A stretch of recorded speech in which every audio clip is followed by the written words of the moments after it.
Hello good evening. आप सभी का स्वागत है हमारे YouTube channel the mind vision classes पर। तो कल की हमारी क्लास थोड़ी ग्लिच होने के कारण हम पढ़ रहे थे हमारा एडजेक्टिव चैप्टर, जो कि हम कल कंप्लीट करने वाले थे, लेकिन थोड़ा सा टेक्निकल इशू होने के कारण हम कल क्लास कंप्लीट नहीं कर पाए। तो आज हम हमारा एडजेक्टिव चैप्टर कंप्लीट करते हैं। थोड़ा सा ही पोर्शन बचा हुआ है इसका, जो कि हम अभी थोड़ी देर में ही कंप्लीट करते हैं। तो आइए चले हम स्टार्ट करते हैं हमारा एडजेक्टिव चैप्टर। तो हमारे सबसे पहले हमारे पास क्या है, नोट करने वाली बात है हमारे पास क्या सम एडजेक्टिव। हमारे पास कुछ ऐसे एडजेक्टिव है that are used only predictively in sentence. हमें मतलब इस सब का क्या मतलब है आप सभी को बताना। तो हमारे पास कुछ ऐसे एडजेक्टिव है जिसका हम यूज कब करेंगे। प्रिडिक्टिवली का मतलब है यहाँ पर हम इन एडजेक्टिव का डायरेक्ट यूज नहीं कर सकते। डायरेक्ट यूज का मतलब हमें ना, जितने भी ये हमारे पास जैसे एडजेक्टिव लिखे हुए, जैसे इल, इल का मतलब हमने अभी कल पढ़ा था। जैसे मैं बताना चाहूँ, जैसे मैं कभी भी ना इल मैन नहीं लिख सकता। इल मैन हो जाएगा मतलब बुरा आदमी। मैं इसको ना कैसे लिख सकता हूँ, ये हमारे पास रॉन्ग है। इसको मैं लिख सकता हूँ मैन इज इल। मैन जो कि क्या है, बीमार है। मैं इसकी अस्वस्थ है मतलब बीमार है, तो मैं यहाँ से बताना चाहता हूँ कि वह बीमार व्यक्ति है। जो मैन क्या है, बीमार है। यहाँ से मैं अगर इल मैन इससे पहले लिख दिया तो इसका मतलब हो जाएगा बुरा मैन, बुरा व्यक्ति। लेकिन मेरे को बताना है कि वो अस्वस्थ है, तो मैं जितने भी ये वर्ड लिखे ना, जैसे ill, well, afraid, glad, awake, asleep, ashamed, afloat, ablaze, assure, alike, alive, alone, अफोन्ड। ये सबसे पहले मैं आपको फोन्ड थोड़ा सा अलग से मार्क कर देता हूँ, इसके बारे में थोड़ा अलग से हम पढ़ेंगे। तो ये मेरे पास जितने भी एडजेक्टिव लिखे हैं ना, मैं जैसे लाइक, ये जब भी अभी मैंने जितने भी पढ़े, ये सभी के सभी एडजेक्टिव को ना हम डायरेक्ट नहीं लिख सकते। मतलब कभी भी इनको नाउन से पहले नहीं लिखेंगे। हम इनको ना जब भी लिखेंगे लिंकिंग वर्ब के बाद ही लिखेंगे। ऐसा क्यों है, क्योंकि इनका मतलब पहले लिखने से, जैसे मैंने यहाँ पर इल पहले लिख दिया ना, इसका मतलब कुछ बुरा की सेंस लिख ली। इसकी सेंस क्या रहेगी, बुरा वाली। लेकिन मेरे को बुरा वाली सेंस नहीं देनी इन मीनिंग का यूज करके। मेरे को बताना है कि मैं ना बीमार है, अस्वस्थ है, तो इनको हम प्रेफर करते हैं लिंकिंग वर्ब के बाद लिखना। इसका रीजन मैंने भी आप सभी को ये भी दे दिया क्यों लिखते हैं। क्योंकि लिंकिंग वर्ब के बाद लिखा जाता है, क्योंकि इसका मीनिंग कुछ और निकलता है अगर इससे हम नाउन से पहले लिखते हैं। तो ये हमारे पास इल, वेल, अफ्रेड, बेसिकली इनको सभी को याद करना भी बहुत आसान है। बेसिकली हमारे पास इल, वेल, ये तो सबसे इजी है ये। और जितने वर्ड देख रहे हो ना आप, सभी के आगे ए आया हुआ है हमारे पास। ग्लैड थोड़ा ये अलग से याद कर लेंगे, एवोक, ये जितने भी स्लीप्ड, ये हमारे पास जितने वर्ड है ना, सभी के आगे ए आया हुआ है। तो इनसे हमें बहुत आसानी से ये याद भी हो जाएंगे। अलाइव, अलाइव, लाइक, जितने भी जैसे अलोन, ये जितने वर्ड है ना हमारे पास, सभी वर्ड क्या है, हमें ए से बनने हुए स्टार्टिंग वर्ड है जितने भी हमें, तो ये हमें याद करने हैं। ये हम क्या करेंगे, लिंकिंग वर्ब के बाद लिखना हमेशा इसको प्रेफर करेंगे। लिंकिंग वर्ब के बाद ही लिखे जाएंगे ये सभी वर्ड, पहले नहीं लिख सकते। अगर पहले लिख देंगे तो इनका मीनिंग कुछ और रहेगा। तो अब स्टार्ट करते हैं हम हमारे इन इसको अप्लाई करना हमारे एग्जाम्पल के ऊपर। जैसे फर्स्ट एग्जाम्पल लिखा, जैसे आई सा, मैंने देखा, मैनी अलाइव क्रिएचर। कौन से मैंने देखे, क्या अलाइव मतलब जीवित क्रिएचर्स। इन द सी के अंदर व्हेन कंजक्शन हो गया। When I did scuba diving, जब मैंने क्या किया था, स्कूबा डाइविंग की थी। जब मैंने किया था स्कूबा डाइविंग इन गोवा, गोवा के अंदर मैंने जब डाइव लगाई थी, जैसे बेसिकली समुद्र वगैरह में गया था, तब मैंने क्या पर वहां पर बहुत सारे क्रिएचर देखे जो कि अलाइव। एक तो इसकी सेंस अभी मैंने पढ़ा क्या, ये नाउन रहा। और लेकिन आई सा, यहाँ पर तो मैंने लिंकिंग वर्ब के बाद, ये मैंने क्या बताया आप सभी को, लिंकिंग वर्ब के बाद आएगा। यहाँ पर कोई लिंकिंग वर्ब तो है ही नहीं। तो यहाँ पर मैं क्या बताना चाहता हूँ, मेरे को ये अलाइव वर्ड ना लिंकिंग वर्ब लानी है और उसके बाद लिखना है। तो एक तो इसके दो, अगर यहाँ पर एरर वगैरह आता है, बेसिकली मैं इसको ऐसे दो तीन पार्ट में कट करता हूँ। तो यहाँ पर मैं पूछता हूँ ए पार्ट में एरर तो मार्क हो जाएगा ए पार्ट में। इसको मैं ठीक कर सकता हूँ, दो तरीके हैं मेरे पास। एक तो इस अलाइव को काट कर, ये तो कटेगा ही, यहाँ पर इसकी पोजीशन नहीं आ सकती। मैं अलाइव की जगह पता क्या कर सकता हूँ, यहाँ पर लिख दूं मैं लिविंग क्रिएचर। मैंने वर्ड ही क्रिएट चेंज कर दिया, तो यहाँ पर मैं बताना लिविंग क्रिएचर, मैंने यहाँ पर लिख दिया लिविंग, जीवित। तो यहाँ पर अलाइव मैंने क्या बताया, हम पहले नहीं लिखे। इसको हम कब लिंकिंग वर्ड के बाद लिखना प्रेफर करेंगे। एक तो मैंने इसका कर दिया कि यहाँ पर मैंने वर्ड ही चेंज कर दिया, लेकिन मैंने तो इसका मीनिंग थोड़ा चेंज कर दिया, तब इसका मीनिंग कुछ और था। अलाइव से इसका मीनिंग कुछ और था, मैंने तो वर्ड ही चेंज कर दिया, मतलब इसकी सेंस ही अलग कर दी। बेसिकली एरर की सेंस में इसको हम ए पार्ट में मार्क कर देंगे, लेकिन मैंने क्या बताया आप सभी को, इनको हम लिंकिंग वर्ब के बाद प्रेफर करेंगे। तो एक तो हमारे पास वे हो गया, एक तो मैंने ये वर्ड चेंज कर दिया। एक और मेरे को लिंकिंग वर्ब के बाद लिखना है, तो मैं इसको कैसे लिखना प्रेफर करूंगा। इसके बाद मैंने क्या, नॉन लिविंग थिंग के लिए हमने रिलेटिव प्रोनाउन में क्या पढ़ा था, हम विच का यूज करते हैं। इसके बाद मैं लिखूंगा विच,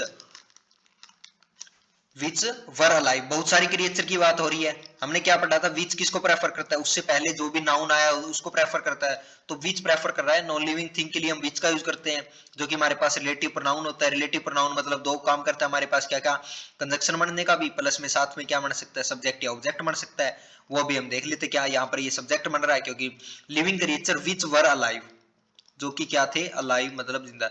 ये हमारे पास क्या हो गया, सब्जेक्ट हो गया। वर हमारे पास लिंकिंग वर्ब होगी, उसके बाद अलाइव मतलब एडजेक्टिव है, जो कि हमारे पास सब्जेक्ट कॉम्प्लीमेंट बन रहा है।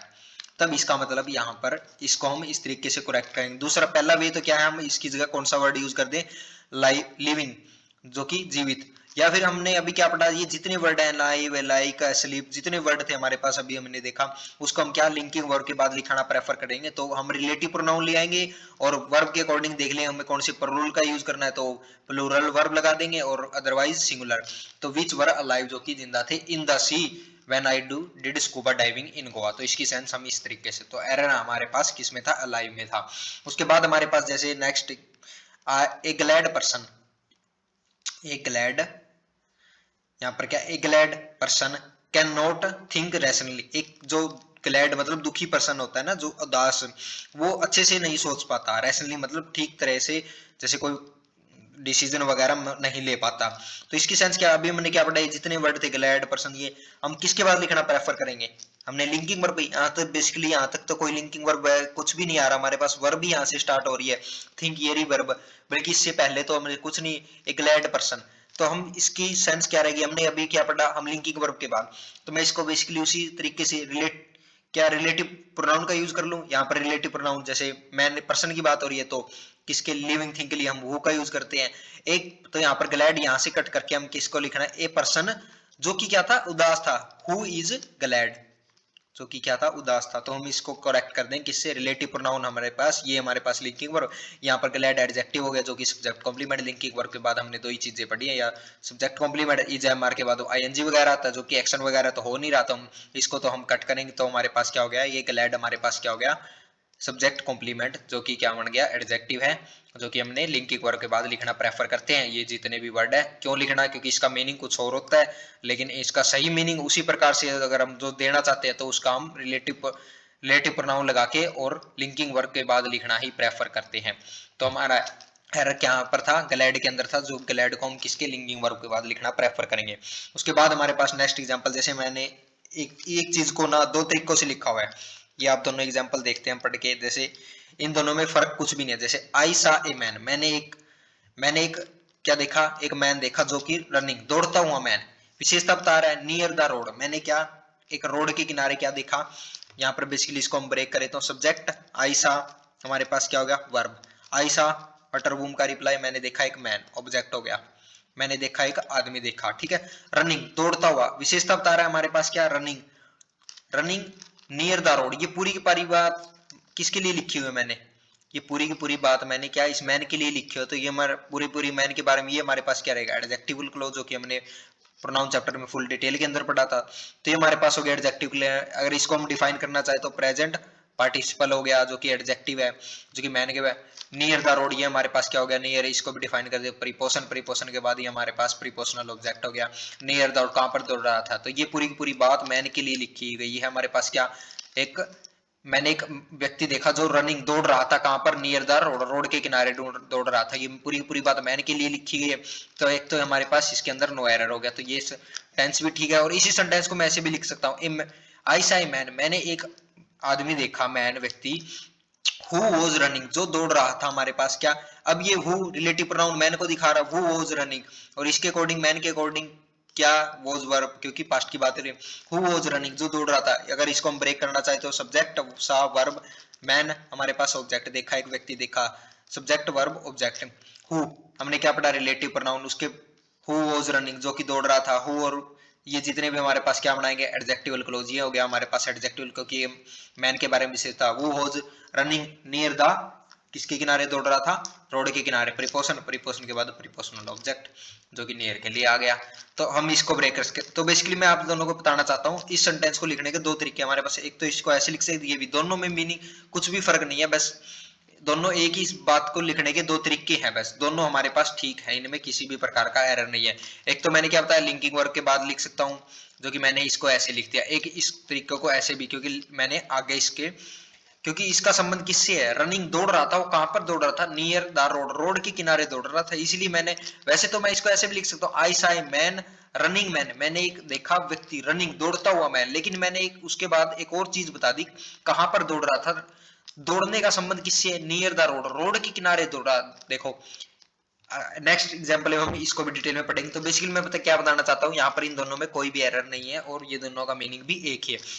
उसके बाद हमारे पास next example, he will not go there, वो यहाँ पर वहां पर नहीं जाएगा, he will not go there, वो वहां पर नहीं जाएगा अकेला, alone, because he is a very afraid man, क्योंकि वो क्या हुआ है, डरा, भयभीत, अफ्रेड मतलब डर, डर, अफ्रेड का मतलब होता है डरा हुआ। तो यहाँ पर अभी क्या पढ़ा, अगर इसको हम ब्रेक करना चाहे तो हम सभी subject, helping verb, not, adverb, go, main verb, go there, कहां पर नहीं जाएगा, एडवर्ब हो गया, अलोन अकेला नहीं जाएगा, ये भी हमारे पास एडवर्ब, बिकॉज कंजक्शन हो गया, बिकॉज ही सब्जेक्ट हो गया, ही इज ए, लिंकिंग वर्ब हमारे पास, ही इज ए मैन, वो क्या है, वेरी अफ्रेड मैन। हमने अभी क्या पढ़ा, अफ्रेड को हम जब भी लिखेंगे ना, ये अफ्रेड जितने भी वर्ड थे ए से स्टार्ट होने वाले, हमने क्या पढ़ा था, लिंकिंग वर्ब के बाद लिखना प्रेफर करेंगे। तो यहाँ पर क्या आएगा, यहाँ पर हम इसको, यहाँ पर एक तो मैं इसको फिर से उसी तरीके से, अगर मैं एक तो इसके स्थान पर क्या एक और वर्ड का यूज कर सकता हूँ, वहां पर क्या कर सकता हूँ, terrified man, terrified man, terrified, terrified man, terrified मतलब भयभीत, डरा हुआ मैन, एक तो इस वर्ड का, लेकिन इस वर्ड के लिखने के कारण मैंने इसका थोड़ा मीनिंग ही चेंज कर दिया। बेसिकली मेरे को ये अफ्रेड लिखते हुए भी इसको वर्ड को लिखना पड़ जाए ना, तो यहां से मैं कट करके इसको कैसे लिखूंगा, a man, he is a man, यहाँ पर मैं इसको अगर लिखना चाहूँ, बेसिकली इस कंप्लीट को कैसे लिखने प्रेफर करेंगे, मैं पूरा पूरा यहाँ से लिख देता हूँ, ही is a man who is afraid, जो कि क्या, डरा हुआ था। मैन के बारे में, अफ्रेड रिलेटिव प्रोनाउन, इज हमारे पास लिंकिंग वर्ब, और उसके बाद हम इस वर्ड को लिखना प्रेफर करते हैं किसके बाद, लिंकिंग वर्ब के बाद। तो ये हमारे पास हो गया एडजेक्टिव, जो कि सब्जेक्ट कॉम्प्लीमेंट। तो जितने भी ये वर्ड एडजेक्टिव हमने पढ़े हैं ना, ये वर्ड्स जितने भी एडजेक्टिव होते हैं, इनको हम लिंकिंग वर्ब के बाद लिखना प्रेफर करते हैं। उसके बाद हमारे पास, जैसे मैंने बताया था, फोंड के ऊपर हमने स्पेशल मार्क किया था, हम पढ़ते हैं हम फोंड को, क्योंकि फोंड के हमारे पास दो मीनिंग होते हैं, हमने फोंड को बेसिकली अलग से मार्क किया था, तो हम इसको फोंड को पढ़ते हैं अभी। बेसिकली फोंड में क्या है हमारे पास, जो ये फोंड एडजेक्टिव है ना, इसके हमारे पास दो मतलब निकलते हैं। फोंड का मतलब एक का तो होता है शौकीन, जैसे मैं इस चीज का शौकीन हूँ, जैसे फर्स्ट एग्जांपल, जैसे I am fond of old songs, I am fond, हमारे पास लिंकिंग वर्ब, सब्जेक्ट, फॉन्ड किस चीज का शौकीन, मैं क्या हूँ, फॉन्ड, शौकीन हूँ किसका, इसका मतलब होगा शौकीन, किस चीज का शौकीन हूँ, of old song, preposition, preposition के बाद प्रीपोजिशनल ऑब्जेक्ट, ओल्ड कैसे पुराने, एडजेक्टिव विशेषता बता रहा है, मैं शौकीन हूँ किस चीज का शौकीन हूँ, इसका तो मतलब है हमारे पास शौकीन वाला। इस फॉन्ड का मतलब मीनिंग से पता चल रहा है कि यहाँ पर ओल्ड सॉन्ग, ओल्ड गानों का क्या शौकीन हूँ। और उसी के अंदर अगर इस फॉन्ड को दूसरा मीनिंग क्या निकलता है, my mother give me A fond look, मेरी माता जी ने मुझे क्या गिव दिया, कैसा, मुझे कैसा रिस्पॉन्स दिया, यहाँ पर है रिस्पॉन्स, एफिशिएंट, बहुत ही क्या, बहुत ही एफिशिएंट नजर से देखा, बहुत ही क्या, बहुत ही नकारात्मक लुक से, मतलब उसकी ओर अजीब से बिहेव की, अजीब से बिहेव के अकॉर्डिंग देखा उसको।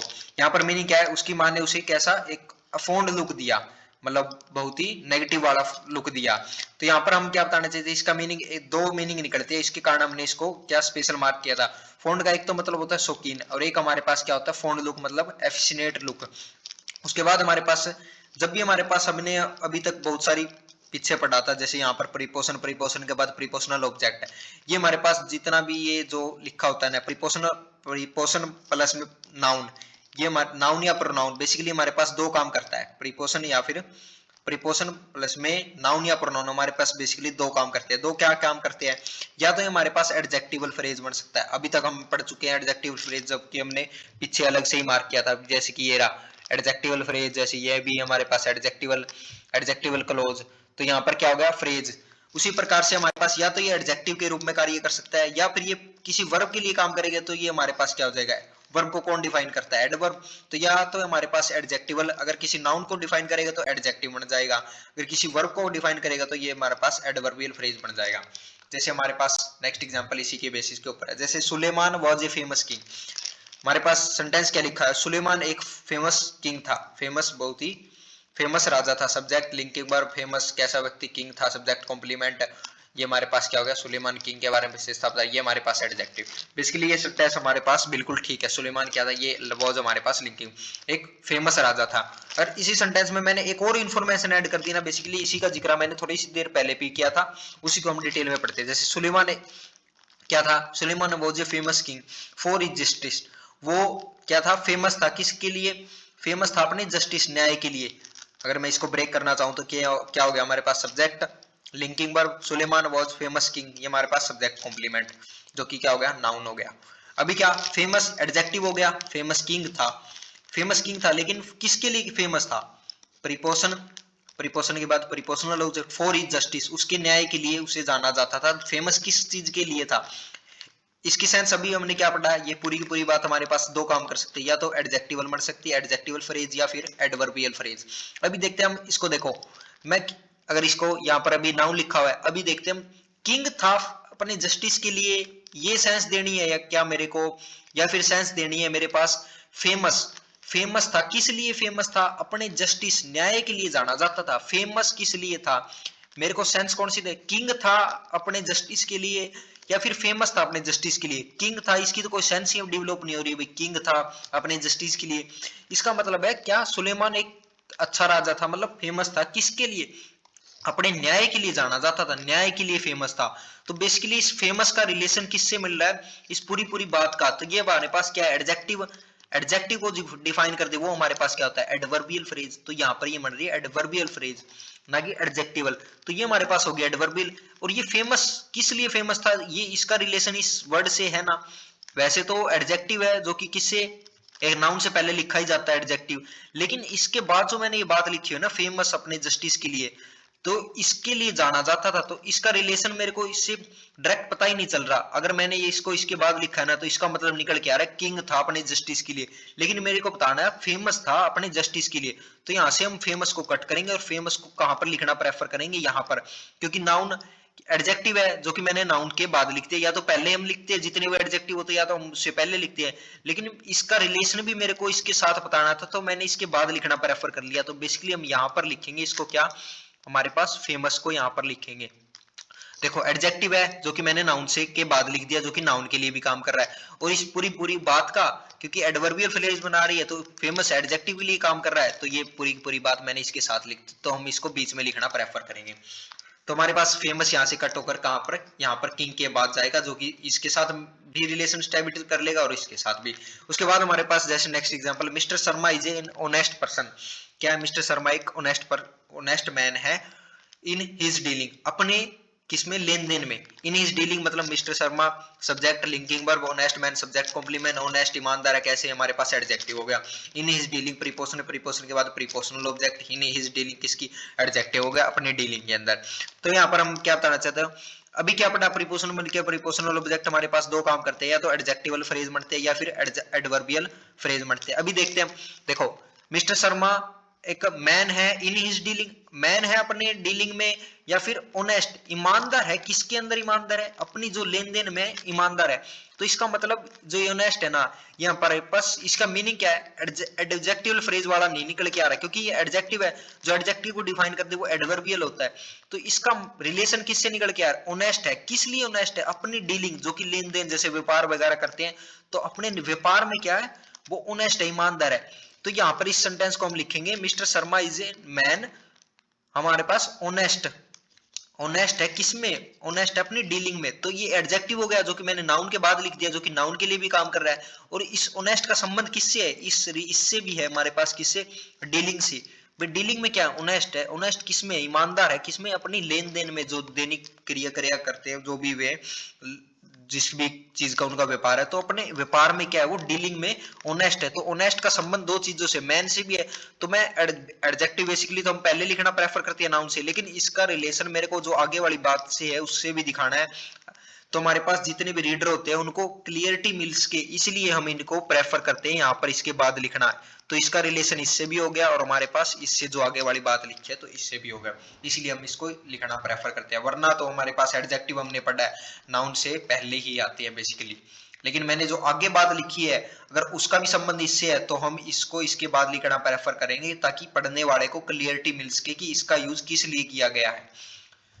उसके बाद हमारे पास नेक्स्ट एग्जांपल है ही is A confident player of his success. वो अपने क्या है, कॉन्फिडेंट प्लेयर है, मतलब बहुत ही कॉन्फिडेंट है, मतलब अपने आप पर भरोसा, कॉन्फिडेंट प्लेयर है ऑफ हिज सक्सेस, अपनी सक्सेस को लेके। वो प्लेयर है अपनी सक्सेस को लेके या फिर कॉन्फिडेंट है अपनी सक्सेस को लेके, तो इसका मतलब हमारे पास कॉन्फिडेंट, उसको भरोसा है किस पे, तो यहाँ पर लिखेंगे हम इसमें ही इज ए प्लेयर, वो प्लेयर है कॉन्फिडेंट, यहाँ पर लिखना prefer confident of his success, preposition preposition का प्रीपोजिशनल ऑब्जेक्ट, क्योंकि इसका रिलेशन है इसके साथ और इसका रिलेशन है इसके साथ। पहली बात तो एडजेक्टिव है, एडजेक्टिव को नाउन के लिए आना ही पड़ेगा, लेकिन इसका रिलेशन जो ये कॉन्फिडेंट है इसका रिलेशन इससे भी बन रहा है, क्योंकि कॉन्फिडेंट किस लिए है, वो अपनी सक्सेस के लिए है कॉन्फिडेंट, तो इसका रिलेशन दोनों से बन रहा है। तो यहाँ पर अकेले के नहीं लिखना, क्लियरिटी मिल्स के पढ़ने वाले को, इसलिए हम इसको प्रेफर करते हैं यहाँ पर लिखना।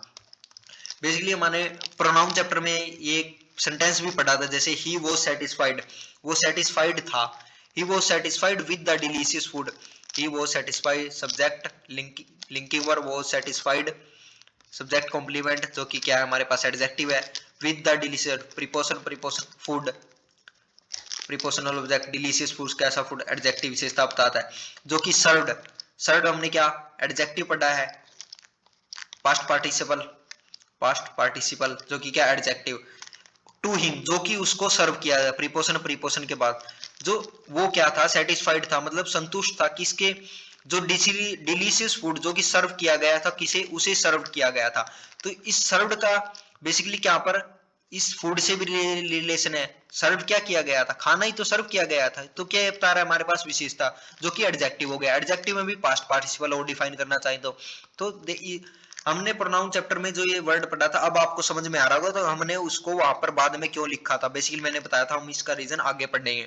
तो इस वर्ड को हमने बाद में क्यों लिखा, क्योंकि इसका रिलेशन इससे भी है और इस फूड का, पहली बात तो एडजेक्टिव है तो किसी नाउन के लिए आया होगा, तो ये फूड के लिए हो गया। इसको मैं इससे पहले नहीं लिख सकता, क्यों नहीं लिख सकता, क्योंकि इसका रिलेशन आगे वाले वर्ड से भी तो बन रहा है, टू हिम प्रीपोजिशन जो कि एडवर्बियल फ्रेज बन रहा है, एडवर्ब मतलब एडजेक्टिव, तो एडजेक्टिव को तो मैंने इन दोनों के बीच में लिख दिया ताकि इनको क्लियरिटी मिल सके पढ़ने वाले रीडर को, इससे आसानी हो। तो इस वर्ड को हमने अभी, तो ये हमारे पास सेंटेंस हो गया नो एरर। उसके बाद हमारे पास जैसे ही बाउट, उसने खरीदा ए कॉस्टली कार, उसने खरीदी क्या costly car from Delhi, subject खरीदा, क्या खरीदा मेन वर्ब, वाटर बूम का रिप्लाई कार खरीदी ऑब्जेक्ट हो गया, कॉस्टली कैसी कार विशेषता बता रहा है एडजेक्टिव, मतलब विशेषता, कॉस्टली कार खरीदी कहां से, दिल्ली से, फ्रॉम प्रीपोजिशन के बाद प्रीपोजिशनल ऑब्जेक्ट। अब एक मेरे को एक बात बताओ, क्या इस कॉस्टली को ले जाकर मैं यहाँ पर लिख सकता हूँ, अभी तक हम पढ़ रहे आ रहे एडजेक्टिव हूँ, मैंने बाद में लिखा था, दिखना चाहिए, तो यहाँ पर होगा हमारे पास नो एरर, इस सेंटेंस में होगा नो एरर। सर ऐसे कैसे, अभी तक तो आप जितने भी एडजेक्टिव थे यहाँ पर बाद में लेके जा रहे थे, बट अब क्यों नहीं लेके जा रहे। मेरे को एक बात कहा, यहाँ पर इस कॉस्टली का इससे रिलेशन है कुछ, भाई कॉस्टली है फ्रॉम दिल्ली, दिल्ली से कॉस्टली है, कार कॉस्टली है, यहाँ पर इसकी सेंस तो किसी, कार फ्रॉम दिल्ली, कार की विशेषता बतानी, अब की बार मेरे को नाउन की विशेषता, नाउन क्या है, कार कहां से, फ्रॉम दिल्ली, तो ये क्या है हमारे पास अब की बार एडजेक्टिवल फ्रेज बन रहा है, कार कहां से दी, दिल्ली से ली गई थी, तो इस कॉस्टली का तो रिलेशन इससे है ही नहीं है, तो मैं इस कॉस्टली को ले जाकर वहां पर क्या करूंगा, तो यहाँ पर जिसका उससे रिलेशन बढ़ रहा है तभी हम उस एडजेक्टिव को वहां पर लेके जाते हैं, अदरवाइज नहीं, तो ये हमारे पास सेंटेंस रहेगा नो एरर। उसके बाद हमारे पास next example, they killed the ferocious lion, उन्होंने क्या मार दिया किसको, फिरोशियस लोयन को, विद ए स्पीयर के भाला के साथ, subject killed main verb, killed water boom का रिप्लाई लोयन ऑब्जेक्ट हो गया, किसको फिरोशियस, खूंखार, फिरोशियस का मतलब होता है खूंखार, लोयन खूंखार मतलब भयानक डरावना जो कि उनके ऊपर हमला कर, फिरोशियस लोयन, तो ये हमारे पास होगी एडजेक्टिव। उन्होंने उसको किसको मार दिया, फिरोशियस लोयन, मतलब फिरोशियस लोयन को मार दिया, विद ए स्पीयर, प्रीपोजिशन के बाद प्रीपोजिशनल ऑब्जेक्ट, स्पीयर का मतलब होता है भाला, भाला जो कि हंटिंग वगैरह में यूज करते हैं, तो हमारे पास क्या हो गया, दे किल्ड द फिरोशियस लोयन। अब ये मेरे को बताओ इस एडजेक्टिव को भी यहाँ पर लेके जा सकता हूँ क्या मैं, अभी तक हम पढ़ते आ रहे हैं एडजेक्टिव आगे ले जाना, अब मेरे को बताओ यहाँ पर अगर इस फिरोशियस को मैंने आगे ले लिया ना, तो इसका मतलब हो जाएगा they killed the lion ferocious with a spear, जो कि मतलब क्या था, विद ए स्पीयर मतलब क्या था, लोयन था स्पीयर के साथ, मतलब इसकी सेंस हो जाएगी लोयन के पास एक स्पीयर था, मतलब भाला था लोयन के पास, लेकिन ये किल्ड को दिखा रहा है, किल्ड कैसे मारा, बेसिकली ये कैसे मारा, किस चीज से मारा, बेसिकली विद स्पीयर, एक भाले के साथ मारा उन्होंने, क्या विशेष है। तो हम इस फिरोसियस को कहीं पर भी नहीं लेके जाएंगे, तो ये सेंटेंस भी हमारे पास नो एरर रहेगा, क्योंकि इसका बेसिकली ये प्रीपोजिशन के बाद प्रीपोजिशनल ऑब्जेक्ट, या पूरी की पूरी बात हमारे पास स्किल्ड वर्ब के लिए लिखी हुई है। उन्होंने मार दिया कि खुखार लोयन को मार दिया, किसके साथ मारा, तो इस प्रीपोजिशन का प्रीपोजिशनल ऑब्जेक्ट का पूरे का वर्ब से इससे रिलेशन है, और जो कि पूरी वर्ब को डिफाइन कर दे, जो कि हमारे पास वर्ब है, वर्ब को डिफाइन करने वाला ये हमारे पास हो गया एडवर्बियल फ्रेज, जो कि वर्ब को डिफाइन करते हैं वो हमारे पास क्या एडवर्ब ही तो होते हैं, तो इसको हम बोलेंगे एडवर्बियल फ्रेज, जो कि काम कर रहा है किसके लिए, किल्ड के लिए, ना कि फिरोसियस के लिए काम कर रहा, ना ही लोयन के लिए काम कर रहा। अगर इसका लोयन के लिए काम कर रहा है, इसका मतलब हो जाएगा कि लोयन जिसके पास भाला था, लोयन के पास क्या भाला होगा, तो इसकी सेंस हमारे पास रहेगी, तो यहाँ पर ये रहेगा हमारे पास ये सेंटेंस भी नो एरर। उसके बाद हमारे पास जैसे I could not see the hiding man in those buses, buses मतलब बेसिकली झाड़ी वगैरह के अंदर, तो आई कुड नॉट सी मैं देख नहीं पाया था, जो हाइडिंग मैन छुपा हुआ था, मैन हाइडिंग, हाइडिंग मैन मतलब छुपा हुआ मैन, छुपा हुआ मैन, इन दोज बसेज छुपा हुआ था मैन, इन प्रीपोजिशन के बाद दोज बसेज, कौन सी बसेज, ये एडजेक्टिव होगी, बसेज मतलब जो ब्रशेज वगैरह जैसे झाड़ बूस जितने भी होते हैं वो, तो ये हमारे पास प्रीपोजिशनल ऑब्जेक्ट जो कि इनके लिए काम कर रहा है। तो यहाँ पर देखो मैन जो कि बसेज में छुपा हुआ था, या हिडन जो कि छुपा हुआ था, किसके अंदर छुपा हुआ था, इन दोस बसेज जो कि उनके झाड़ियों में छुपा हुआ, तो इस हिडिंग का संबंध है इससे। अब इस हाइडिंग को हम यहाँ पर ना लिखकर यहाँ पर लिखना प्रेफर करेंगे, तो यहाँ पर आएगा मैन के बाद हाइडिंग मैन, तो यहाँ पर I could not see the man heading in those buses, जो कि छुपा हुआ था किसका, तो यहाँ पर ये एडजेक्टिव हो गया जो कि नाउन के लिए काम कर रहा है, और तो इस हिडिंग का संबंध भी इस किससे है, इन झाड़ियों से है, भाई छुपा हुआ था, छुपा हुआ किसमें, झाड़ियों के अंदर छुपा हुआ था, तो इसका संबंध इससे, तो हिडिंग को यहाँ पर जो कि हो गया हमारे पास एडजेक्टिव, जो एडजेक्टिव को डिफाइन करते हैं, तो ये पूरी पूरी बात हमारे पास क्या होगी, एडवर्बियल फ्रेज जो कि डिफाइन, इसका संबंध दोनों से है, तो हम इसको यहाँ पर लिखना प्रेफर करेंगे। अभी हमने पढ़ा कार का संबंध किसी से नहीं था, ना ही कॉस्टली का था, तो इसको हमने वैसे ही लिख दिया, तो नो एरर। अगर संबंध है तो उसका हम बीच में लिखना प्रेफर करेंगे, ताकि पढ़ने वाले को क्लियरिटी रहे कि इसका संबंध इससे भी है और इसका संबंध इससे भी है, तो इसको हमारे पास ये एरर रहेगा। उसके बाद हमारे पास कुछ बेसिकली हमारा ग्रामर एडजेक्टिव चैप्टर कंप्लीट हो चुका है, लेकिन कुछ एक पॉइंट जो कि बेसिकली मैं बताना चाहूँ, तो ये हमारे पास वोकैब के बेसिस के ऊपर एरर है, बेसिकली कुछ इसी के अंदर पढ़ा देते हैं, और बेसिकली मैं मेनली बताना चाहूँ ना, इसके अंदर वो कैब के बेसिस के ऊपर रह रहा है। बेसिकली हमारा एडजेक्टिव चैप्टर कंप्लीट हो चुका है, लेकिन कुछ एक हमारे पास पॉइंट है जो कि मैं ये भी आपको यहीं पर बता देता हूँ। जैसे नेक्स्ट एग्जांपल, जैसे हमारे पास क्या है, he has an extensible knowledge of physics, क्या उसके पास क्या है, एक्सटेंसिबल मतलब, एक्सटेंसिबल का मतलब होता है जिसको खींचा जा सके, जिसको जैसे मैं यहाँ पर एक छोटा सा स्प्रिंग वगैरह है हमारे पास, स्प्रिंग स्प्रिंग को अगर मैं खींच दूं तो वो हमारे पास थोड़ा सा बच जाएगा, तो जिसको खींचा जा सके, एक्सटेंसिबल का मतलब होता है जिसको खींचा जा सके, लेकिन उसके पास है बहुत ज्यादा नॉलेज, मैं बताना चाहता हूँ उसको फिजिक्स की बहुत ज्यादा नॉलेज है, लेकिन एक्सटेंसिबल का मतलब तो होता है खींचे जाना, तो हम इसकी जगह यूज करेंगे एक्सटेंसिव, एक्सटेंसिबल, एक्सटेंसिव, एक्सटेंसिव का मतलब होता है बहुत ज्यादा, बहुत ज्यादा, तो इसका मतलब हो गया उसके पास बहुत ज्यादा किसकी, फिजिक्स की नॉलेज है, उसके पास ज्ञान है किसका, फिजिक्स का, तो ये हमारे पास एक्सटेंसिबल ना होके एक्सटेंसिव का हम यूज करेंगे यहाँ पर, तो ये हमारे पास बेसिकली वोकैब के बेसिस के ऊपर एरर है। उसके बाद हमारे पास नेक्स्ट एग्जांपल, दे रैन अवे, वो यहाँ से भाग गए, दे रैन अवे फ्रॉम, कहां से, preposition from the outer most या अटमोस्ट, अटमोस्ट का मतलब होता है हमारे पास अपने मैक्सिमम एफर्ट करना, अपनी मैक्सिमम ट्राई करना, बेसिकली आउटर मोस्ट होता है जैसे बाहरी, जैसे हमारे पास 4-5 गेट है, आउटर मोस्ट मतलब सबसे जो बाहर वाला दरवाजा था ना, इसका मतलब आउटर मोस्ट मतलब बाहर वाला, और अटमोस्ट ये हमारे पास, अटमोस्ट का मतलब होता है अपनी मैक्सिमम ट्राई करना, किसी भी चीज में बहुत ज्यादा अपनी मेहनत करना, ट्राई करना किसी भी फील्ड के अंदर, ऑफ द गेट, तो वे भाग गए अपनी मैक्सिमम ट्राई करना, या फिर बाहर वाले जो बाहर वाला गेट था किसका, बिल्डिंग का, of the building, preposition, preposition का प्रीपोजिशनल ऑब्जेक्ट, गेट हमारे पास क्या हो गया, आउटर मोस्ट गेट हमारे पास क्या हो गया, फ्रॉम, प्रीपोजिशन, प्रीपोजिशन के बाद ये हमारे पास प्रीपोजिशनल ऑब्जेक्ट, ये आउटर मोस्ट दोनों एडजेक्टिव है, तो कौन से ट्राई करने, ट्राई की सेंस देनी है, या फिर बाहर वाले जो अपने बाहर वाला गेट गेट था ना उससे भागे, तो इसका अटमोस्ट का यूज ना करके यहाँ पर आउटर मोस्ट गेट से भाग गए, तो यहाँ पर हम प्रेफर करेंगे outer most. Subject ran away हमारे पास क्या ये होता है फ्रेजल वर्ब हमारे पास, फ्रेजल वर्ब। तो रन अवे अगर इसको डिफाइन कर रहा है तो वर्ब ये हमारे पास क्या होगा, एडवर्ब। और डिफाइन करना चाहे तो इसको बेसिकली ये हमारे पास प्रीपोजिशन और प्रीपोजिशन है। तो इसकी सेंस हमें देनी है आउटर मोस्ट, मतलब बाहर वाले गेट की, गेट से भाग गए वो, ना कि अपनी मैक्सिमम ट्राई की सेंस। उसके बाद हमारे पास नेक्स्ट एग्जांपल, जैसे Mahatma Gandhi was the first and foremost. First होता है पहला, ये आप सभी को पता होगा, पहले। तो फर्स्ट मतलब पहले, और फॉरमोस्ट का मतलब होता है मशहूर। तो मेरे को इसको देखते हैं, महात्मा गांधी क्या थे, was the famous leader of his time, अपने टाइम के। प्रीपोजिशन, प्रीपोजिशन के बाद prepositional object time, is adjective हो गया। महात्मा गांधी फोर्स क्या थे हमारे पास, महात्मा गांधी सब्जेक्ट हो गया, वो लिंकिंग वर्ब हो गया, क्या था, लीडर थे, सब्जेक्ट कॉम्प्लीमेंट, जो कि लीडर थे। क्या पहले लीडर थे, या फिर उससे पहले तो भी हमारे पास बहुत सारे लीडर रह चुके हैं, कोई महात्मा गांधी थोड़ी ना लीडर थे, लीडर तो और पार्टियों के बहुत सारे। तो पहले लीडर की सेंस ना देकर मेरे को देनी थी मशहूर, अपने टाइम के क्या मशहूर लीडर थे। तो यहाँ पर मेरे को सेंस देनी है फॉरमोस्ट, तो यहाँ पर हम प्रेफर करेंगे फॉरमोस्ट। तो हमारा एडजेक्टिव चैप्टर यहीं पर कंप्लीट होता है। तो हमने जितने भी बेसिकली कॉन्सेप्ट पढ़े हैं, इन बेसिस के आप सभी मिनिमम 50 क्वेश्चन ट्राई कीजिए, आपके मैक्सिमम क्वेश्चन यहीं से बन जाएंगे। बेसिकली कुछ चीजें हम पहले पढ़ा देते, कुछ टीचर पहले पढ़ा देते, कुछ बाद में, वो उनकी सेंस के अकॉर्डिंग। तो आज की क्लास हमारी बेसिकली यहीं से गई। तो thanks for watching our video.